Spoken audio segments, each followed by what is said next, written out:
Good morning, good afternoon, dear student. I am Mr. Kedar Deshmukh, Srimati Meenalben Mehta College, Pazgani. Today we are going to start the unit number 2, conversion of partnership firm into a limited company. This is the second unit of semester 2 BCom part 1st, according to new CBCS pattern, Shivaji University, Kolhapur. Without wasting time, we are going to start the topic of conversion of partnership firm into a limited company. You can see the name of the topic in screen, conversion of partnership firm into a limited company. Let's move to the meaning of the conversion of partnership into a limited company. Why the partnership firm convert their business into a limited company? There are many reasons. Due to this reason, partnership firm may take a decision to convert their business into a limited company. Partnership firm स्वतःचा व्यवसाय कंपनीमध्ये convert का करते, तर त्याच्या मूळ कारण जे आहे ते म्हणजे समजा जर पार्टनरशिप फर्मला जर गेल्या 5-6 वर्षापासून सतत लॉस होत असेल आणि लॉस मध्ये जर व्यवसाय पूर्ण गेला असेल, तर अशा वेळी पार्टनरशिप फर्मला स्वतःचा व्यवसाय पुढे चालवत असताना अनेक समस्या त्या ठिकाणी निर्माण होत असतात आणि या समस्या आणि हे जे काही प्रॉब्लेम आहे ते कमी करण्यासाठी पार्टनरशिप फर्म स्वतःचा जो व्यवसाय आहे तो कशामध्ये कन्वर्ट करते, कंपनीमध्ये. कारण कंपनीमध्ये जे काही लाभ, जे काही वेगवेगळ्या गोष्टी असतात प्राप्त होणाऱ्या, त्या पार्टनरशिप फर्म पेक्षा जास्त लाभ मिळवून देणाऱ्या या ठिकाणी कंपनीमध्ये आपल्याला पाहायला मिळतात. कारण पार्टनरशिप फर्म मध्ये 2 किंवा 2 पेक्षा जास्त व्यक्ती एकत्र येऊन त्या ठिकाणी भागीदारी संस्था स्थापन केलेली असते आणि कंपनीचा जर आपण विचार केला तर कंपनीमध्ये अनेक व्यक्ती त्या ठिकाणी काय करू शकतात, तर कंपनीमध्ये पैशाची गुंतवणूक त्या ठिकाणी करू शकतात. म्हणजे पार्टनरशिप फर्म मध्ये व्यक्ती जर कमी असतील, पार्टनर जर कमी असतील, तर त्या ठिकाणी भांडवलाची जी काही निर्मिती आहे ती त्या ठिकाणी अपेक्षेप्रमाणे त्या ठिकाणी होत नाही. परंतु कंपनीमध्ये जर पार्टनरशिप फर्मने स्वतःचा व्यवसाय जर कन्वर्ट केला तर कंपनीमध्ये मोठ्या प्रमाणावरती भांडवल आपण उभं करू शकतो. कारण कंपनीकडे ती पॉवर असते आणि त्या पॉवरच्या माध्यमातून कंपनी स्वतः त्या ठिकाणी काय करत असते, मोठ्या प्रमाणावरती भांडवलाची उभारणी त्या ठिकाणी पब्लिक कडून त्या ठिकाणी करू शकत असते. म्हणजे पार्टनरशिप फर्म मध्ये जो काही लाभ त्या ठिकाणी आपण अपेक्षित धरून त्या ठिकाणी पार्टनरशिप फर्मचा व्यवसाय सुरू केला होता, तर तो लाभ त्या ठिकाणी पाहिजे असा त्या ठिकाणी आपल्याला प्राप्त होत नाही. परंतु जर आपल्याला अपेक्षेप्रमाणे लाभ प्राप्त करायचा असेल तर कंपनी हा एक जो पर्याय आहे तो पार्टनरशिप फर्मच्या नजरेसमोर असतो. त्याच्यामुळे पार्टनरशिप फर्म गेल्या 5-6 वर्षापासून लॉस मध्ये असेल, व्यवसाय जर व्यवस्थित चालवता येत नसेल किंवा पुढे चालत नसेल, तर पार्टनरशिप फर्म स्वतः निर्णय घेते की स्वतःचा व्यवसाय काय करायचं, कंपनीमध्ये त्या ठिकाणी काय करायचं, कन्वर्ट करायचं. तर हा एक डिसिजन जो आहे तो पार्टनरशिप फर्म त्या ठिकाणी घेत असते. Why the partnership firm convert their business into a limited company? It is a common feature in business that quite often the management of partnership firm is compelled either to convert their firm into a limited companies or to sell them to the limited companies. When the legal position and form of a partnership firm is changed by forming a joint stock company to take over the business of such firm, it is known as conversion of partnership firm into a limited company. In this case, the conversion change take place is that the partner of the firm becomes shareholder of the company. Asset, liabilities, nature and place of business and its management remain the same. The same old business is continued under new form. Let's move to the meaning of the conversion of partnership firm into a limited company. What is the exact meaning of conversion of partnership firm into a limited company? Let's see. When a new company is formed to take over the running business of the partnership firm, it is called conversion of partnership firm into a limited company. What is the exact meaning of the conversion of partnership firm into a limited company? When new company is formed and new company take over the running business of the partnership firm, it is called as conversion of partnership firm into a limited company. In this particular case, the form of organization is changed from partnership to a limited company. In this particular case, we have to know the form of the partnership firm is changed into a limited company. या केसमध्ये आपण या ठिकाणी बघू शकतो की जो partnership फर्मचा जो सुरुवातीचा फॉर्म आहे तो या ठिकाणी चेंज होतो आणि त्या ठिकाणी त्याचं रूपांतर कशामध्ये होतं, लिमिटेड कंपनीमध्ये होतं. Next, when an existing company take over the running business of partnership firm, it is called sale of partnership firm to a limited company. When an existing company take over the running business, existing company जी असते ज्यावेळी running business, एखादा partnership फर्मचा जो running business आहे तो take over करते, तर अशा वेळेला आपण त्याला काय म्हणू शकतो, sale of partnership firm to a limited company. So it is the meaning of conversion of partnership firm into a limited company. It is a very easy and simple meaning we have to see in this particular paragraph. Okay, let's move to the next. Need or objective or reason for conversion. Why the partnership firm converted into a limited company? There are many reasons. Due to this reason, partnership firm may take the decision to convert their business into a limited company. Why the partnership firm convert their business into a limited company? Let's see one by one. We have to see the point to point why the partnership firm convert their business into a limited company.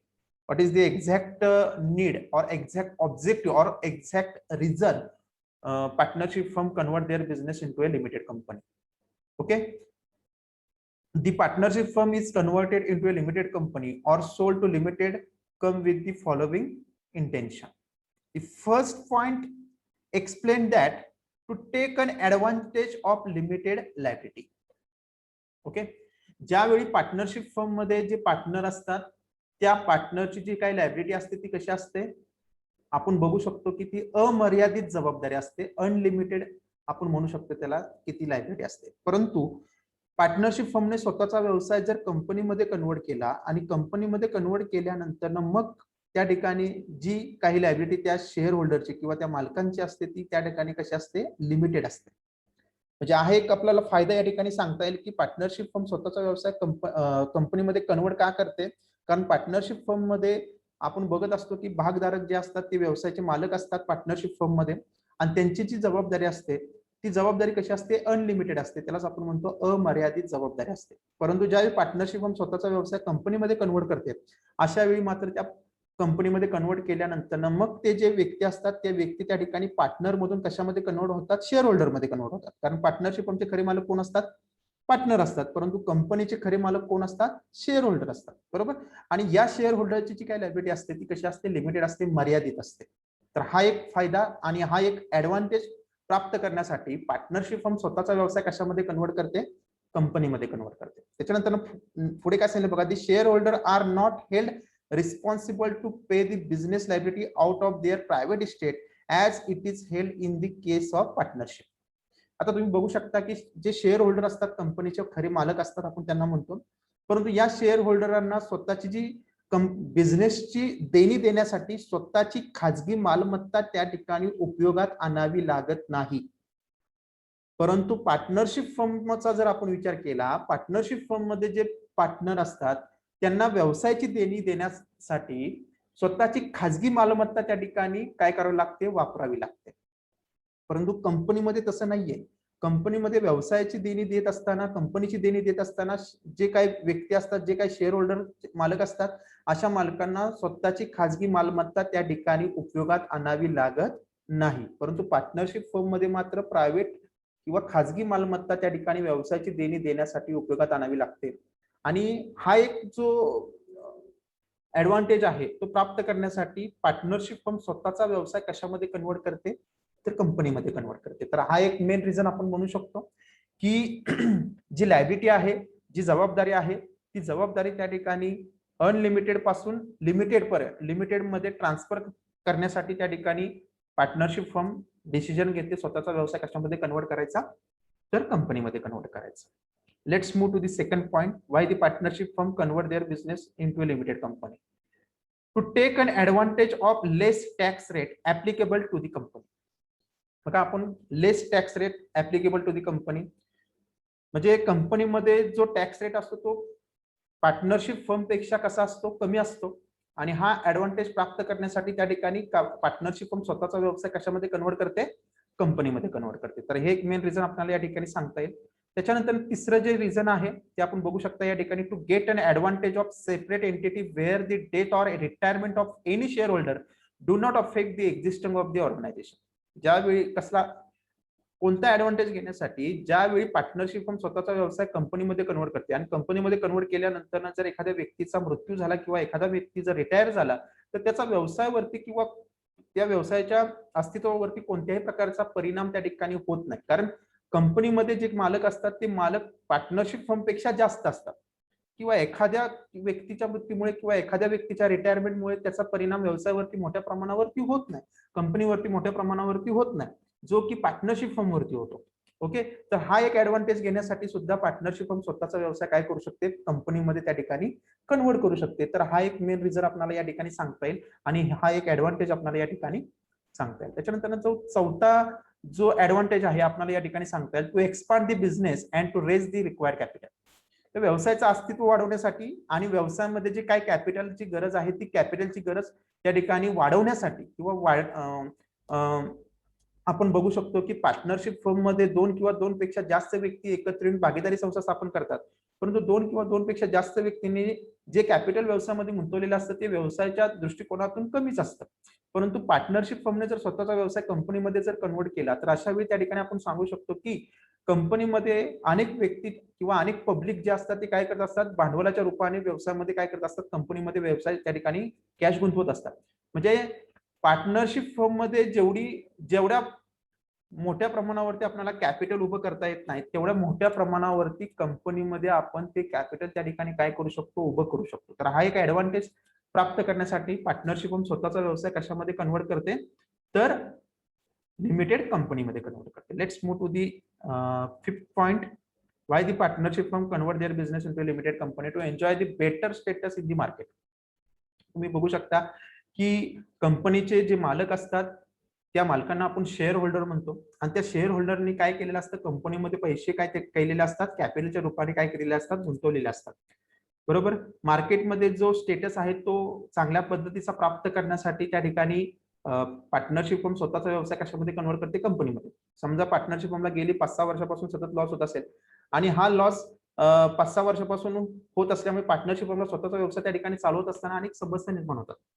बरोबर, आणि partnership फर्मचं जे goodwill आहे ते मार्केटमध्ये कसं होतं, कमी होतं. जे रेप्युटेशन जे पार्टनरशिप फर्मचं आहे ते कमी होतं आणि कोणीही त्या ठिकाणी पार्टनरशिप फर्म मध्ये किंवा त्या पार्टनरशिप फर्मचा भागीदार होण्यासाठी तयार होत नाही, कुठलीही व्यक्ती त्या ठिकाणी तयार होत नाही. परंतु पार्टनरशिप फर्मने जर समजा स्वतःचा व्यवसाय जर कंपनीमध्ये कन्वर्ट करायचं जर ठरवलं तर अशा वेळी कंपनीचे जे काही फायदे आहेत ते कंपनीचे फायदे पार्टनरशिप फर्म त्या ठिकाणी मोठ्या प्रमाणावरती प्राप्त करू शकते आणि कंपनीच्या माध्यमातून ज्या व्यवसाय त्या ठिकाणी पुढे चालवला जातो त्यावेळी कोणतीही समस्या त्या ठिकाणी या कंपनीला फेस करावी लागत नाही किंवा पार्टनरशिप फर्मला फेस करावी लागत नाही. त्याच्यामुळे मार्केटमध्ये जे स्टेटस आहे ते चांगल्या पद्धतीने निर्माण होण्याच्या दृष्टिकोनातून कंपनीमध्ये भागीदारी संस्था स्वतःचा व्यवसाय काय करत असते, कन्वर्ट करत असते. तर हा एक फायदा आपल्याला, हा एक हेतू आपल्याला या ठिकाणी किंवा हा एक ऍडव्हान्टेज आपल्याला या ठिकाणी सांगता येईल की पार्टनरशिप फर्म स्वतःचा व्यवसाय कशामध्ये कन्वर्ट करत असते, तर कंपनीमध्ये. त्याच्यानंतर जो लास्ट पॉइंट आहे, why the partnership firm convert their business into a limited company. जो 6वा पॉइंट आपल्याला या ठिकाणी सांगता येईल, to avail the service of expert managerial person. तुम्ही बघू शकता की पार्टनरशिप फर्म मध्ये जे पार्टनर असतात ते बऱ्यापैकी क्वालिफाईड नसतात आणि भागीदारी संस्था चालवत असताना अशा क्वालिफाईड व्यक्ती नसल्यामुळे त्या ठिकाणी भागीदारी संस्था कशा पद्धतीने चालवायची किंवा कुठे स्टॉप करायची, कुठे चालवायची, कुठे जास्त प्रॉफिट कमवायचा, कुठे कमी प्रॉफिट कमवायचा, याबद्दलचा जो काय अनुभव आहे, याबद्दलची जी काय माहिती आहे अशा व्यक्तींना नसते. परंतु ज्यावेळी भागीदारी संस्था स्वतःचा व्यवसाय कंपनीमध्ये कन्वर्ट करते, कंपनीमध्ये कन्वर्ट केल्यानंतर जे शेअर होल्डर असतात, कंपनीचे खरे मालक असतात, ते शेअर होल्डर त्या ठिकाणी कंपनी चालवण्यासाठी स्किलफुल अशा व्यक्तीची नेमणूक त्या ठिकाणी कंपनीमध्ये करत असतात आणि अशा स्किलफुल किंवा क्वालिफाईड व्यक्तींच्या माध्यमातून त्या ठिकाणी काय करत असतात, कंपनीचं त्या ठिकाणी जो काही बिझनेस आहे तो त्या ठिकाणी चालवण्याचा प्रयत्न करत असतात. म्हणजे एक्सपर्ट मॅनेजरियल पर्सनल जे काही व्यक्ती आहे ती प्राप्त करण्यासाठी त्या ठिकाणी भागीदारी संस्था स्वतःचा व्यवसाय कशामध्ये कन्वर्ट करू शकते, तर कंपनीमध्ये कन्वर्ट करू शकते. तर असे अनेक मेन रिझन आपल्याला या ठिकाणी काय करता येईल, सांगता येतील. तर अशा पद्धतीने आपण नीड, ऑब्जेक्टिव्ह आणि रिझन बघितले. Y the partnership convert their business into a limited company, what is the main reason behind that. So this is the 6th point which disclose that the partnership firm, why the partnership firm convert their business into a limited company. Okay, this is the 6th point we have to see. Next we have to see, or let's move to the next point, that is purchase consideration. It is a very interesting and very important under this chapter. What is purchase consideration? ज्यावेळी भागीदारी संस्था स्वतःचा व्यवसाय कंपनीमध्ये convert करते, कंपनीमध्ये convert केल्यानंतर ना कंपनी काय करत असते, भागीदारी संस्थेमध्ये जे काय असेट असतील, जे काय लायबिलिटी असतील त्या काय करत असते, टेक ओव्हर करत असते. आणि ह्या सगळ्या असेट आणि लायबिलिटी टेक ओव्हर केल्यानंतर ना कंपनीला जी रक्कम पार्टनरशिप फर्मला द्यावी लागते त्यालाच म्हणतो आपण परचेस कन्सिडरेशन. त्याचं इनिशियल आहे पीसी. ओके, भागीदारी संस्था जर कंपनीने टेक ओव्हर केली, टेक ओव्हर केल्यानंतर कंपनीला जी रक्कम भागीदारी संस्थेला द्यावी लागते त्यालाच म्हणतो आपण purchase consideration. It is a very simple and easy name. Okay, let's move to the very short paragraph of purchase consideration. In both of the cases, absorption or conversion, the partnership firm ceases to exist, it is dissolved and the books of accounts are closed. Assets and liabilities as agreed upon are taken over by a limited company and in return pays price for purchase of business to the partnership firm, which is called as purchase consideration or purchase price. Okay, what is the exact meaning of purchase consideration? The price paid by the purchasing company to the firm which has converted or sold its business is called purchase consideration. It is a selling or sale price for the selling firm. Okay, it is the exact meaning of purchase consideration. It is calculated by adopting any of the following method as agreed upon. There are many methods of purchase consideration. There are 3 methods. Okay, let's move to the first method, that is net asset method. You can see in your screen net asset method. What is the net asset method? What is the exact meaning of net asset method? Net asset method, net asset means the difference, net asset means the difference between the agreed value of asset and liabilities taken over by the company. It is as ascertained as under. What is the exact meaning of net asset method? Net asset method म्हणजे नक्की काय? Net asset method मध्ये partnership firm काय करत असते, तर भागीदारी संस्थेच्या असेट टेक ओव्हर करत असते आणि भागीदारी संस्थेच्या लायबिलिटीज टेक ओव्हर करत असते. Okay, what is the exact meaning of net asset method? Under this method, the purchase consideration of the business taken over by the company is calculated on the basis of net assets taken over from the vendor firm. Vendor firm means partnership firm. Okay, in other words, the agreed value of asset taken over by the purchasing company is ascertained from which the agreed value of liabilities taken over is deducted. The balance is deemed as the purchase price of the business takeover. Okay, let's move to the how the net asset method is calculated. Particulars, first column is particulars, second column is rupees. Now let's move to the first point, is agreed value of asset taken over less agreed value of liabilities taken over. Okay, the amount of the last, it is called purchase consideration or purchase price. Okay, या ठिकाणी आपण म्हणू शकतो ए म्हणू शकतो.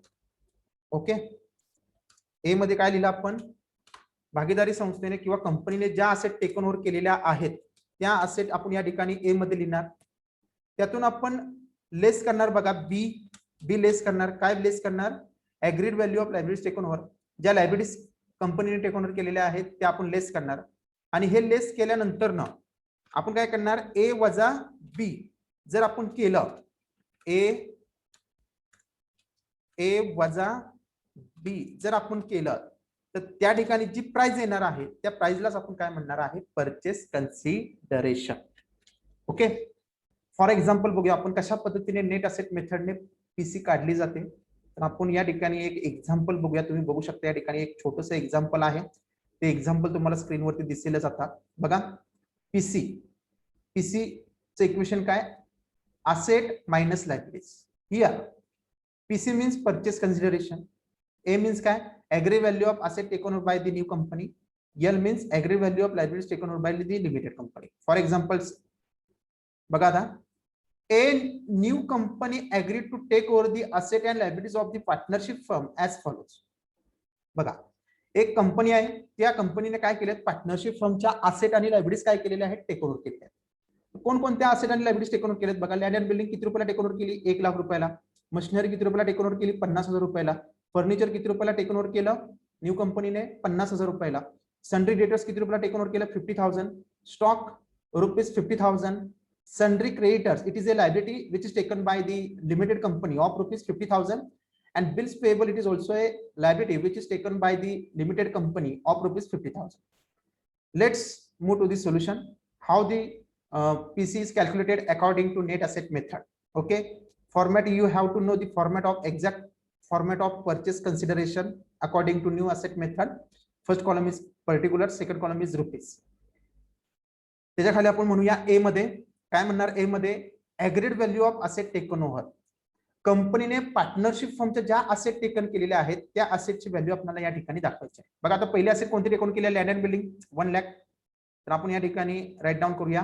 बघा land and building अमाऊंटच्या column मध्ये आपण या ठिकाणी in amount column rupees 1 lakh. त्याच्यानंतर machinery, it is also a asset which is taken by the limited company rupees 50,000. Right down the machinery amount 50,000. Next asset is taken over by the limited company's furniture rupees 50,000. Write down the furniture amount. How much amount? 50,000. Then next asset is taken over by the limited company, that is sundry debtors rupees 50,000. Write down the sundry debtors amount is 50,000. And last asset is taken over by the limited company, that is stock rupees 50,000. Write down the stock amount is 50,000. आता आपण या सर्वांची total करूया 1 लाख. सर्वांची total केल्यानंतर या ठिकाणी जी price येते त्या प्राइसला म्हणूया आपण टोटल ऑफ ए. किती रुपयाच्या असेट न्यू कंपनीने पार्टनरशिप फर्मच्या टेकन ओव्हर केल्या, 3 लाख रुपयाच्या, 3 लाख रुपयाच्या.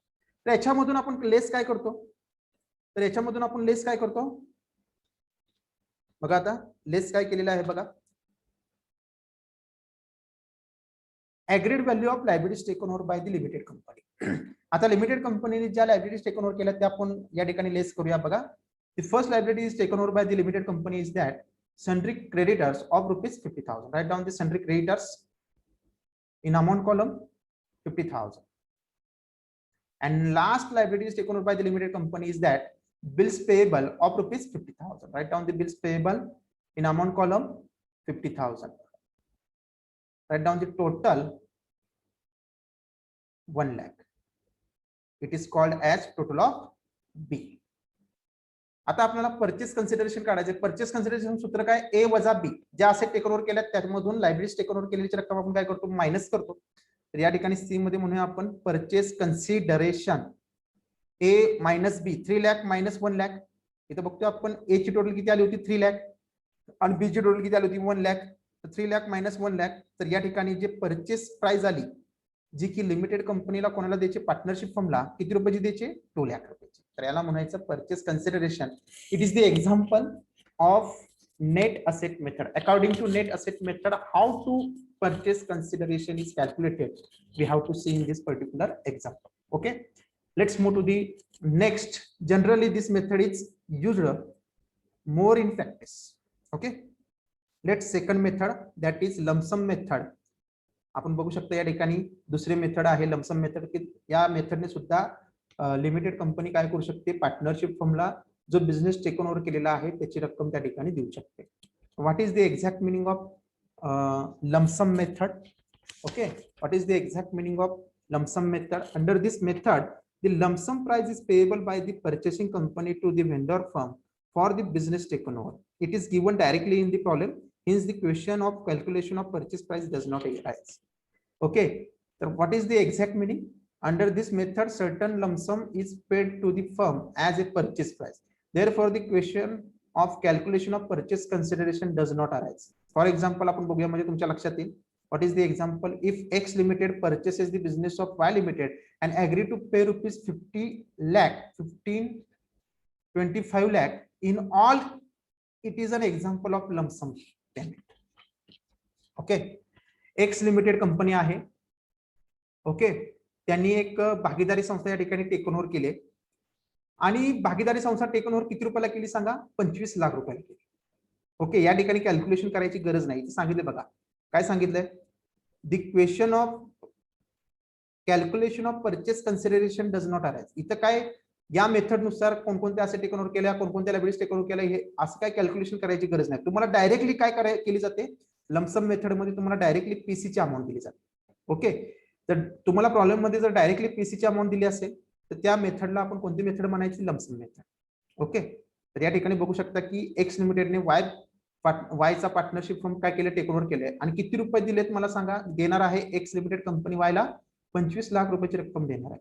So it is a lump sum method. Next, last method is net payment method. What is the exact meaning of net payment method? Under this method, the purchase consideration is aggregate value of all the payments in the form of shares, debenture, and cash as per the agreement made by the purchasing company to the vendor. Okay, what is the exact meaning of net payment method? Let's see. Under this method, purchase price is calculated by adding the payment made in the form of share, debenture, and cash or bank. Net payment method means या ठिकाणी तुम्हाला पीसीची amount दिली जाते आणि पीसीची amount दिल्यानंतर ही पीसीची amount कशा पद्धतीने कोणत्या फॉर्म मध्ये कंपनी पार्टनरशिप फॉर्मला देणार आहे तो फॉर्म तुम्हाला या ठिकाणी दिला जातो. शेअर्स मध्ये किती देणार आहे, डिबेंचर्स मध्ये किती देणार आहे आणि कॅश किंवा बँकच्या माध्यमातून किती रुपये देणार आहे हे तुम्हाला प्रॉब्लेम मध्ये त्या ठिकाणी सांगितलं जातं. तर तुम्हाला अशा मेथडने किंवा नेट पेमेंट मेथडने तुम्हाला काय करायचं आहे? पीसी या ठिकाणी कॅल्क्युलेट करायचा आहे. ओके, त्याच्यानंतर आपण पुढे बघणार आहोत सेटलमेंट ऑफ परचेस कन्सिडरेशन. आता कशा पद्धतीने परचेस कन्सिडरेशनचं सेटलमेंट केलं जातं किंवा कशा पद्धतीने लिमिटेड कंपनी पीसीची प्राइस पार्टनरशिप फर्मला देते, कोणत्या माध्यमातून देते ते आपल्याला या पॅराग्राफच्या अंडर या ठिकाणी बघायचं. तुम्ही बघू शकता या ठिकाणी काय सांगितलं बघा. The purchase consideration may be settled by allotment of shares and debenture of the company and the payment in cash or through bank. तर आता या ठिकाणी जी कंपनी आहे ती कंपनी पार्टनरशिप फर्मला बिझनेस टेकन ओव्हर केल्यानंतर कोणत्या फॉर्म मध्ये रक्कम देणार आहे ते आपल्याला या पॅराग्राफच्या अंडर या ठिकाणी बघायचं आहे.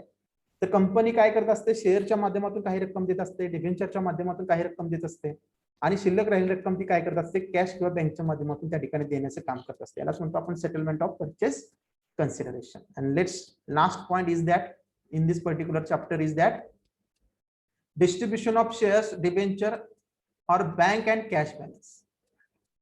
Okay, ज्यावेळी कंपनी पार्टनरशिप फर्मला बिझनेस टेकन ओव्हर केल्यानंतर जी परचेस प्राइस देते ती परचेस प्राइस पार्टनरशिप फर्मचे मालक कोण असतात? पार्टनर. ते कशा पद्धतीने स्वतःमध्ये डिस्ट्रीब्यूट करतात, कधी करत नाहीत, हे आपल्याला या पॅराग्राफच्या अंडर या ठिकाणी बघायचं. तुम्ही बघू शकता. The shares and debenture received from the company as a purchase consideration are distributed between among the partners for settlement of their final claim. Okay, आता पार्टनरशिप फर्मचे मालक असतात.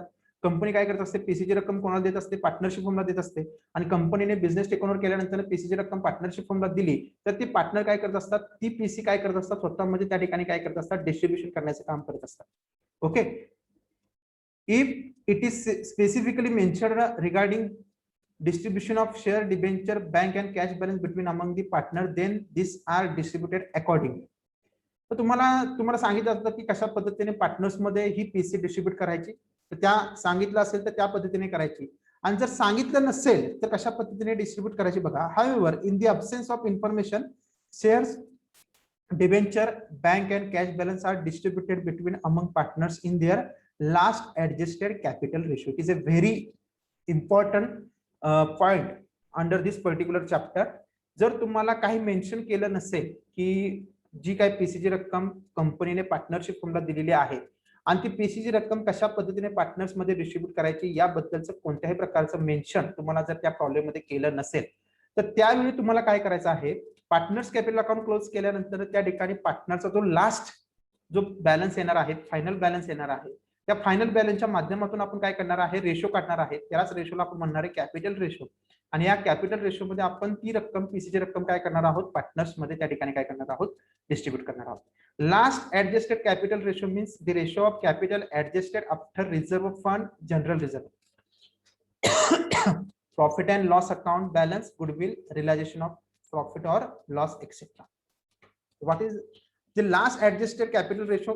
Capital ratio मध्ये नक्की काय, तर capital adjusted after reserve fund, general reserve, profit and loss account balance, goodwill realisation, profit और loss etcetera, या सगळ्या गोष्टी दाखवल्यानंतर मग आपण फायनल रेशो त्या ठिकाणी काय करणार आहोत, कॅल्क्युलेट करणार आहोत कॅपिटलचं. आणि त्या कॅपिटलच्या रेशो मध्ये मग पीसी आपण काय करणार आहोत, पार्टनर्स मध्ये डिस्ट्रीब्यूट करणार आहोत. तर हा आज आपण थेरोटिकल पार्ट बघितला.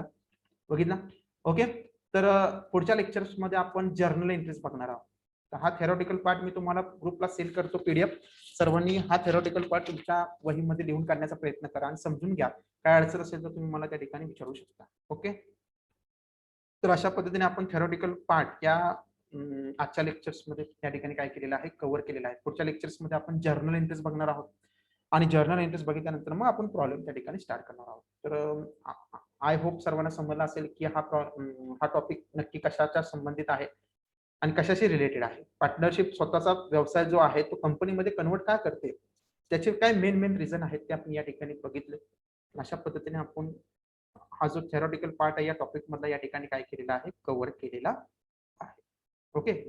नेक्स्ट लेक्चरला आपण जर्नल एंट्रीज बघूया आणि जर्नल एंट्रीज बघितल्यानंतर मग पुढच्या लेक्चरला आपण प्रॉब्लेम त्या ठिकाणी स्टार्ट करूया. ओके. सर्वांना समजलं असेल, मी तुमची रजा घेतो. थँक्यू.